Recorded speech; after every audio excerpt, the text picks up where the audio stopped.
L'automne s'installe doucement. Les journées raccourcissent, l'air devient plus frais et les feuilles commencent à danser au rythme du vent. Cette année, j'ai un peu plus de temps et comme c'est ma saison préférée, j'ai eu envie de la préparer de la plus belle des façons. Quand je pense à l'automne, il y a plusieurs choses qui me viennent en tête. Mais d'abord, c'est la pâtisserie. C'est le moment où la maison embaume le sucre, la vanille et les épices. C'est la saison parfaite pour des muffins à la myrtille, des banana bread moelleux, des cinnamon rolls, des tartes aux pommes dorées, des cookies tout juste sortis du four et des brownies bien fondants. L'automne, c'est aussi le temps de s'envelopper dans un plaid avec une petite tasse chaude à la main et de plonger dans un roman, un film ou une série réconfortante. Je te mets à l'écran les séries ou films que moi j'aime regarder à cette période de l'année. Et puis l'automne, c'est aussi cette envie de se créer un univers avec des teintes chocolat, rouille, beige, des bougies, des guirlandes lumineuses, des plaids et quelques citrouilles parsemées ici et là. C'est l'occasion de se créer un espace cosy pour se préparer aux journées où la pluie tombe doucement dehors. C'est aussi la saison idéale pour essayer de nouvelles choses. Si tu passes plus de temps à la maison, c'est le moment parfait pour peindre à l'aquarelle, modeler de l'argile, faire du scrapbooking, broder ou peindre sur de la céramique. Mais si tu préfères sortir, l'automne est tout aussi généreux. C'est la période rêvée pour flâner, visiter des musées, passer du temps en librairie, dans une bibliothèque, tester un nouveau café ou même faire un shooting en extérieur pendant que les feuilles habillent les rues de leurs plus belles couleurs.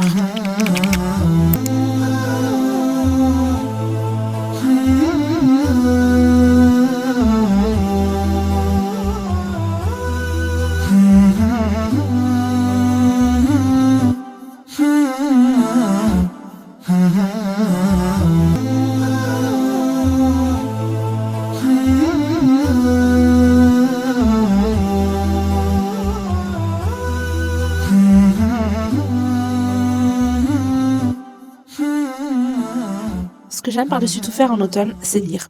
Je trouve qu'il n'y a pas vraiment de saison de prédilection pour la lecture, mais pour moi, dès qu'il pleut ou qu'il fait trop froid dehors, la seule chose que j'ai envie de faire, c'est prendre un bon livre et me glisser sous une couverture. Et du coup, comme vous l'avez vu dans les plans précédents, je suis passée à la librairie parce que je voulais acheter des livres, notamment les 2 premiers tomes de la série Dream Harbor de Laurie Gilmore. Je suis sûre que vous avez dû les voir passer sur les réseaux sociaux. C'est le Pumpkin Spice Café et la librairie du Cinnamon Roll, mais je les ai pas trouvés.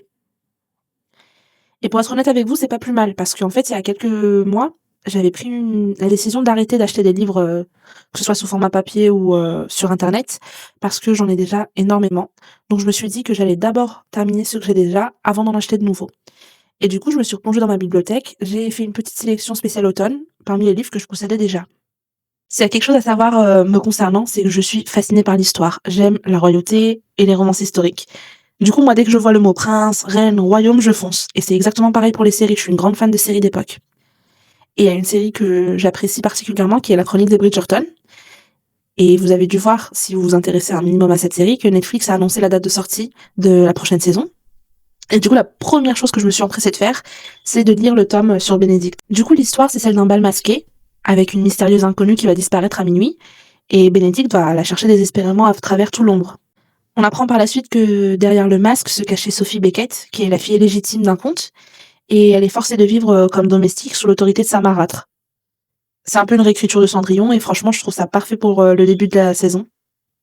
Je vais pas vous donner mon avis, parce que je pense que je vais spoiler pas mal de choses qui vont se passer dans la série, mais je vous invite fortement à le lire. Un peu dans la même lignée, dans la même ambiance, j'ai sélectionné le livre L'Insoumise d'Aquitaine. Donc ça se passe en France au XIIe siècle. Et on y suit Adélaïde, qui est une veuve qui est décidée à protéger son domaine. Elle est prête à tout pour le faire, même à désobéir à la duchesse Aliénor d'Aquitaine et au roi Henri.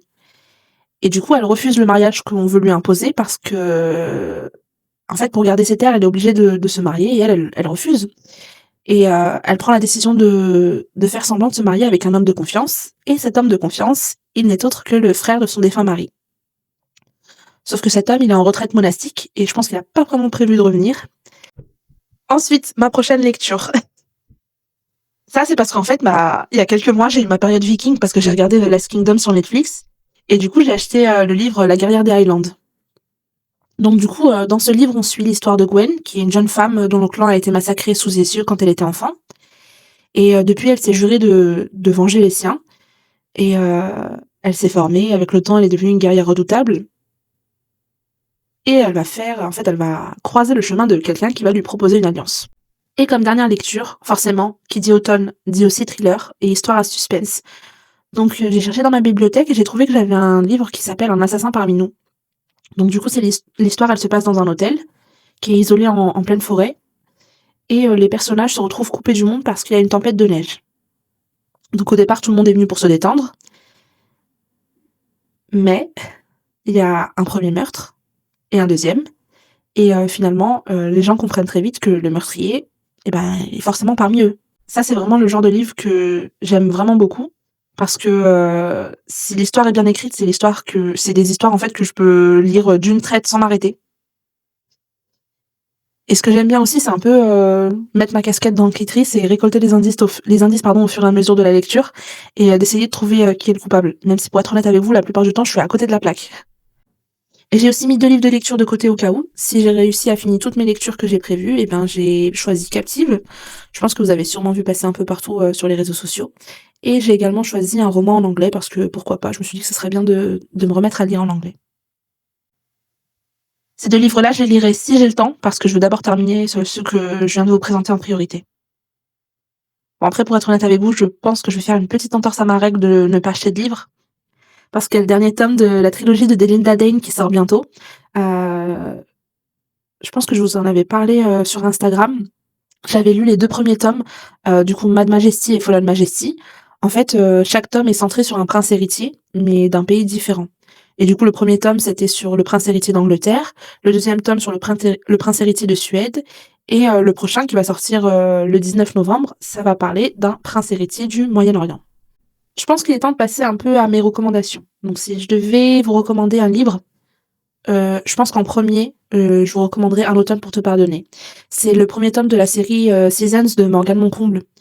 Donc c'est une série de livres qui est composée de 4 tomes, donc il y en a un pour chaque saison et même si les histoires elles sont liées, en fait, vous pouvez lire chaque livre séparément et du coup, dans ce premier tome, on suit l'histoire de Camélia qui est une jeune avocate et malheureusement, durant son adolescence, elle a été victime de harcèlement scolaire et elle va apprendre qu'en fait, qu'un de ses anciens bourreaux est mort et qu'un autre est accusé de meurtre et du coup, Camélia, elle va se retrouver à défendre l'un de ses anciens harceleurs et ce qui est bien, c'est qu'il y a une vraie intrigue, autour de ce crime qui est encore non résolu et plus on va avancer dans la lecture et plus on va découvrir des indices, des secrets et des zones d'ombre et j'ai vraiment aimé cette lecture parce que j'ai trouvé que le plot twist, il est vraiment réussi.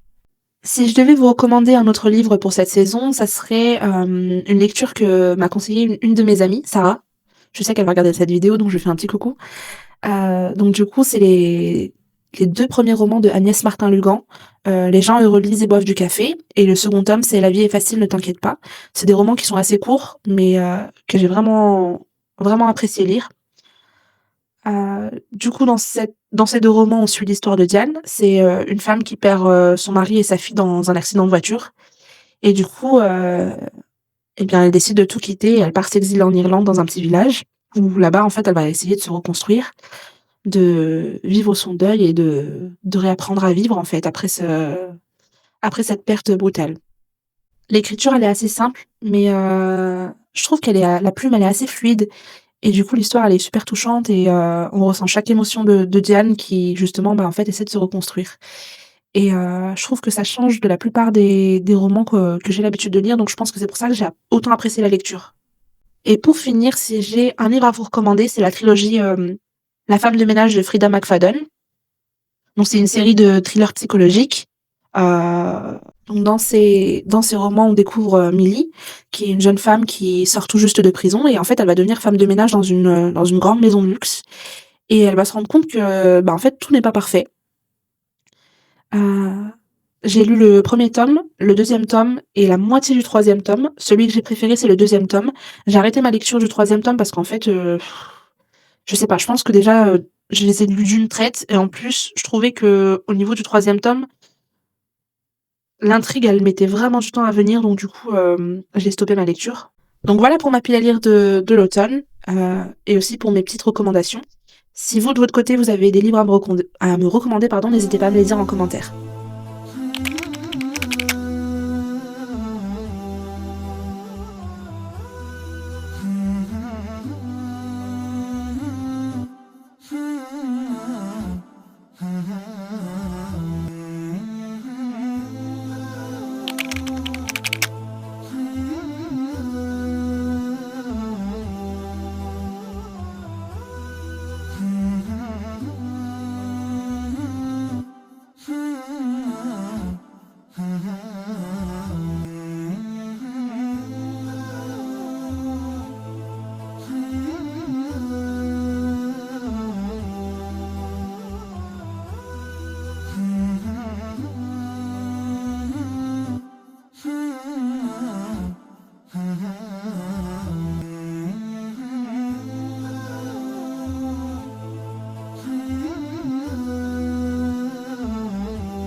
En scrollant sur Pinterest l'été dernier, j'ai vu qu'il y avait pas mal de personnes qui faisaient des bucket lists pour chaque saison.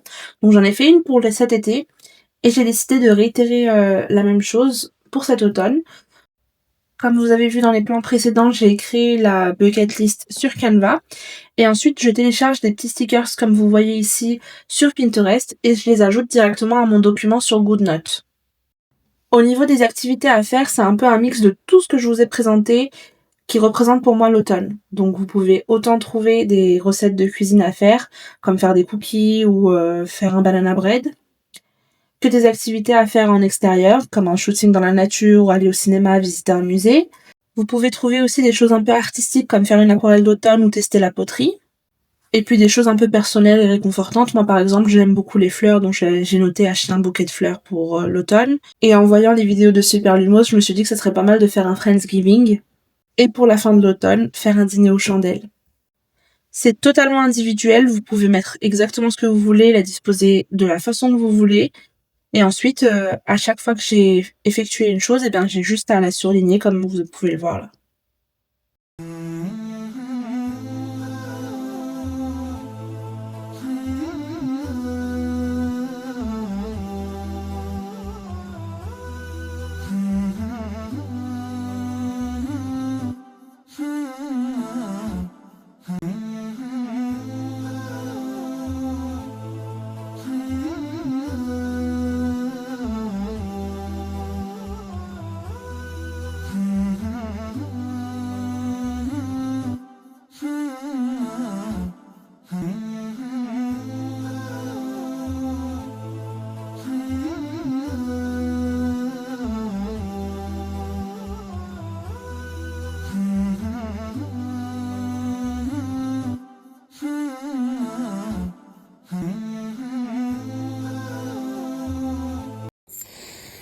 So what's the verdict?